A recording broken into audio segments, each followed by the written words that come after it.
maanta oo maalinimo khamiis ah 12 bisha Juun 2025 oo ku aadan ama ku beegan 16 bisha Dilxija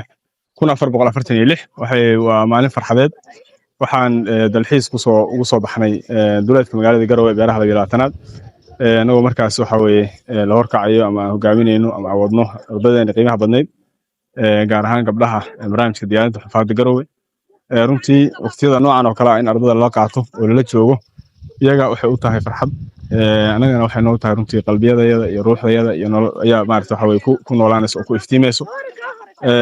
waxa weeye liqaagan iyo kulamadan oo kale waa khayrul liqaa waa farxo waa maaragtay waxa weeye waa runtii dareen gooni ah bay xambaarsan tahay marka aragtay ardaydii xiisaha qaadanaysay oo iyagu rasanaya oo maaragtay dalxiisaya oo faraxsan runtii dareen gooni ah sameynaysa barnaamijka diyaarinta xafaadda Garowe waxa mar walba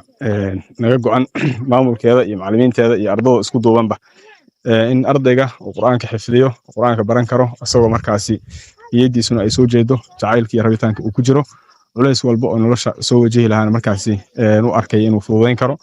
waxaan rabnaa insha Allah biidnillah inay soo baxaan mustaqbalka hogaamiyaashoodii iyo dadkii markaas ummadda hogaamin lahaa aad baa mahadsantihiin salaamu calaykum warahmatullahi wabarakatuh السلام عليكم ورحمة الله وبركاته مقعيق وسهيلة سعيد محمود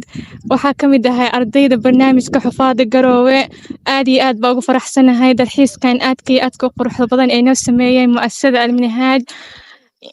qof kastoo dalxiiskan ka dambeeyay aad iyo aad buu mahadsan yahay ku faraxsanahay maanta inaan dalxiiskaas u soo wada baxno aniga iyo saaxiibada dhamaan inaan ka mid ahay barnaamijka diyaarinta xafaadda Garowe ku faraxsanahay maanta inaan waqti isku qaadano ardaydeedii iyo macallimiintii bilba gabdhaha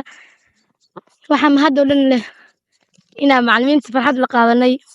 iyo ardayda saaxiibada gabdhaheeda iyo waalidiinta qaar la socda bismillaah anigoo ka tirsan ardayda barnaamijka diyaarinta xafaadda magaalada Garowe waxaan aad iyo aad ugu faraxsanahay inaan maanta waqti ku qaadanayna ardaydeena sharafta leh gaar ahaan gabdhaha dalxiiskaas wuxuu ahaa dalxiis isbarasho isdhexgal iyo aqoon isweydaarsi waxaan aad iyo aad ugu mahad celinayaa maamulaha barnaamijka macallimiinta barnaamijka iyo dhammaan cid kastoo ka geysatay garab gaar ahaan mu'assasada Minhaaj aad iyo aad ugu mahad celinayaa kusoo dhawaada barnaamijka diyaarinta xafaadda Garowe